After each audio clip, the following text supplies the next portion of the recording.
Izi research mubona ni izo twe tuba twakuye kuri internet.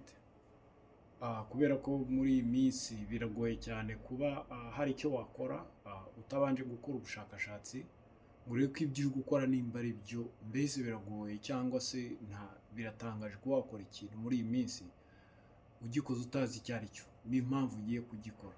So niyo mpamvu rero internet iriho, niyo mpamvu abantu benshi bafite internet, amatelefone, mujye mukora ubushakashatsi. So bimwe muri mu byiza byo gukina pickleball rero abantu bagenda bibaza akavuga ngo kubera iki njye nakina pickleball hari indi mikino yindi kandi yayitanze. Nk'uko nabwiye, pickleball ni nshya ku isi, ibintu biracyavumburwa ari bishyashya bitewe n'ubuzima tugenda tujyamo. Abantu barareba bakavuga ngo ni iki twakora ku buryo cyakoroshya kiriya ariko kigakomeza kidufasha mu mibereho ya buri munsi. So ni kimwe n'uko rero n'iyi siporo yaje, nk'uko nabibwiye, yatangiye muri Amerika mu 1900 muri za 65 gutyo cyangwa 50, ariko ubu no mu Rwanda yarahageze. Nitwe twazanye pickleball mu Rwanda, niyo mpamvu turi kwisobanura bitewe n'ibyiza byayo twabonye bishobora gufasha bamwe mu banyarwanda cyangwa bamwe mu bantu bashobora kuba bafite bimwe mu bibazo baburiye imiti, ariko iyo miti hari itanahenze kurusha ibyo iyi mikino yagufasha. So nk'uko hano mubibona rero, iyi research yakozwe n'aba bantu, ndumva ari ikigo cyo mu Bwongereza ariko kiba cyarafatanyije n'izindi universite. Iyi siporo ni exercice yoroshye bikomeye cyane. Nk'uko mubizi, siporo zose ziri active cyangwa bisaba gukoresha imbaraga ziba zikomeye, cyangwa kubuja, kwiruka, gukina umupira wundi, kugira gute. Ariko pickleball yo birakorohera bitewe n'ukuntu iteye, nk'uko nawe babwiye, bitewe na size, uko ikibuga kingana, agapira kawo uko gateye, cyangwa se icyo bakinisha, n'uburyo nete ari ngufi, bituma uyu mukino iyo ukora imyitozo yawo bikorohera cyane kandi n'ubwo urakora cyane ariko ntabwo wumva kuri kuvunika nk'indi mikino. Nk'iyo uri kugenda cyangwa wiruka, uragera ukaruhuka byumva kurushye, rimwe na rimwe ukumva wanabireka, ariko pickleball si uko. Ikindi bigaragaza ko ubushakashatsi bwagaragaje ko ibyo ukura mu kugenda, nk'aba bantu bagenda bakuru bakunda walking, bakunda kugenda, ni ukuvuga ngo pickleball ibifiteho inyungu, ni ukuvuga ngo ikubye inyungu zayo. Umuntu ugiye iminota 30 muri agenda, n'uri gukina pickleball iminota 30, uwakinnye pickleball aba amurushaho 150% by'ibyo yakuye muri kwa kugenda. So waba ufite ibibazo bitoya mu mugongo, mu maguru, pickleball nta gakino, nta muntu uri bugusunike ngo ugwe, nta muntu uri butongane nawe. Ikindi, uko uteye utuma umubiri wawe uba karume, ugakina neza, ukumva nta kibazo. So tugiye muri ibi bya heart health, pickleball nk'uko bazayikina muzabyumva, ni umukino usaba kwihuta, kugenda, kujya hariya. Nyine iyo ukiwubona ugira ngo ntabwo wabuja cyangwa wagenda, ariko uragenda ukabira ibyuya. So uko ubira ibyuya rero umutima wawe uri gukora, utera cyane, uzamura amaraso, wakira andi, uyungurura amaraso, ibintu byose nk'ibyo byerekeye n'umutima. So utoza umutima gutera mu bintu byitwa ngo ni cardiovascular. So ufasha umutima gutera cyane nk'indi mikino, nk'iyo umuntu ari kwiruka ukumva ararushye, kuriya abahumeka cyane, umutima wo gutera. So ibyo ni byiza rero gukora siporo, kuko bituma umutima wawe ugira ingufu zo gupompa amaraso no kuyakuramo. Tugiye n'uburyo uyu mukino wazutse, mubone ngo wari warapfuye, n'umukino waje kera ariko urahagarikwa, ariko waje kongera kuzuka cyangwa gukinwa muri covid. So abantu bakuru nibo bongeye kuvumbura, kubera ko bari bazi ko ufasha umutima mu guhumeka. Murabizi ko muri covid batubwiraga ko abantu bagomba kwitoza guhumeka cyane kugira ngo bafashe ibihaha, bafashe umutima, ibi kugira ngo bigire ingufu ku buryo covid nibataka so basange bari tayari. Muri ibi ngibi bavuga ngo improve the flexibility and balance.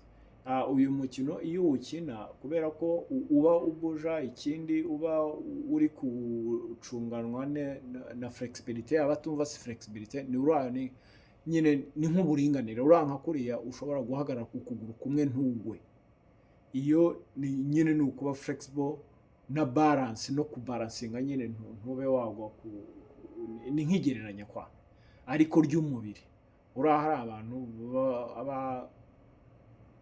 atafata ikintu cyangwa se atakoresha ikintu ukuguru n'amaboko ako kanya ubwo aba afite ikibazo nyine cya flexibility cyangwa balance mu bwonko bwe. So iyo ukina uyu mukino wa pickleball rero kuri ubutera kuba uriya wiruka kuba uriya uhagarara uzi uko uhagarara bituma wongera icyo kintu cya flexibility cyangwa ugasanga nk'abantu nk'urugero nk'umuntu wanyweye inzoga mujya mubona ko agenda asa nk'aho ari kugwa adandabirana, rero nta flexibility na balance aba afite, ntabwo aba ashinga. So iyo ukina pickleball rero iki gice cyo mu bwonko gishinzwe flexibility na balance kirakomera ku buryo uri umuntu nyine uhagaze, kandi ibyo no kureba gutekereza byose biba bikubiyemo aho ngaho. Aha ngaha bavuga ngo it's improved muscular strength, ni kimwe nyine n'indi mikino yose uko ujya muri gym ukabona umuntu aterura akaba abaye umusore. So kuko muri pickleball naho ukoresha ingufu wiruka, ukoresha amaguru, ukoresha umugongo, ukoresha amaboko, bituma iyo mitsi yawe iza nyine inyama zawe zikomera, ariko uko ugenda ukina nyine inyama zawe zigenda zikomera ku buryo biba bigaragara ko uri umusore.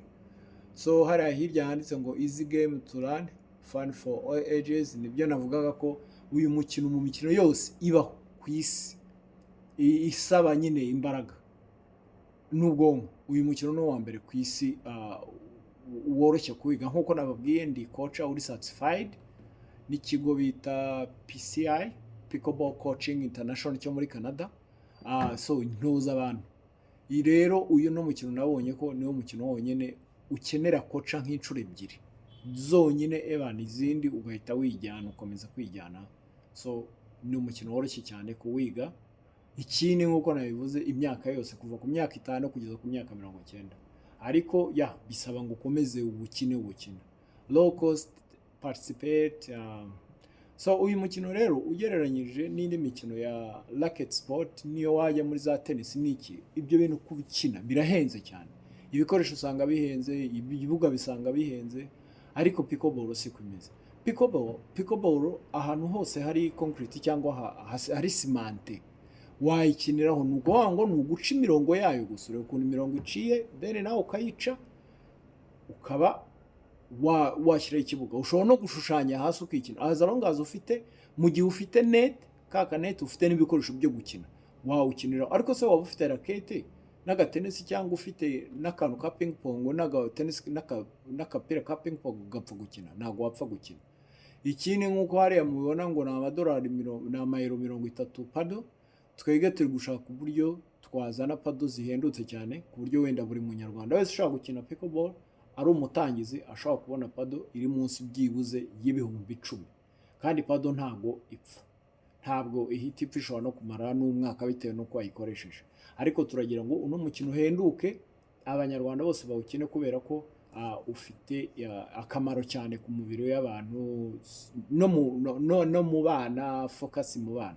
Social inclusivity, wongera ubushuti. Urumva abantu iyo bakina pickleball kuko ari akabuga gato baba begeranye, baba bavugana. Ikindi abantu bakuru, kuko nk'uko nakubwiye ngo uyu mukino ukinwa n'ingeri zose, abantu bakuru n'abana iyo bari gukina baramenyana bakavugana, bitandukanye n'indi mikino ko usanga abantu bakuru nyine baba bikinana n'abana baba bikinana kubera itandukaniro ry'imbaraga cyangwa n'iry'ubumenyi.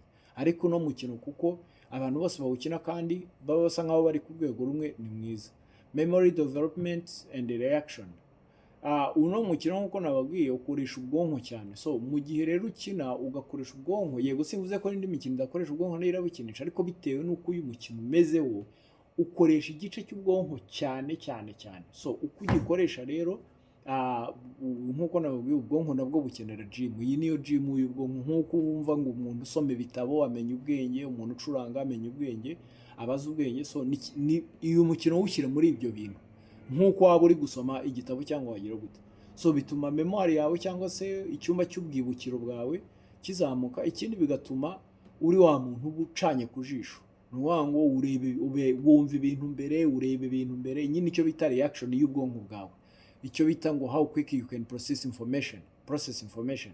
Nyine umuntu akubwira ikintu ugahita ucyumva mbere, ntabwo witiranya ibintu, mbese uba uzi ibyo ugomba gukora ijana ku ijana. So iyi rero niyo benefits cyangwa se ibyiza bya pickleball ku buzima bw'umuntu. Ni byinshi cyane, ni byinshi cyane, ntabwo nabivuga, kandi ni ama-universite menshi cyane yagiye abikoraho ubushakashatsi. So mufite telefone, aho kugira ngo mugende kuri za mbuga nkoranyambaga usange wenda uri kwiga ibintu bidafite akamaro, ariko ntabwo navuga ko bidafite akamaro, bitafite icyo bikungura cyane. Ujye unyarukira hano naho urebeho iminota ingahe, wisubire muri ibyo, ariko byibuze uvuge ngo ku munsi hari icyo nungutse. Ikindi nawe kwandika muri Google ibyiza bya pickleball ukabyirebera, kuko resources zirahari. Nkuko nababwiye, kirazira kikaziririzwa ntimugakora ibintu mutazi ibyo ari byo kandi mufite internet. Murakoze cyane. Coach wanyu Kamugisha Zakari.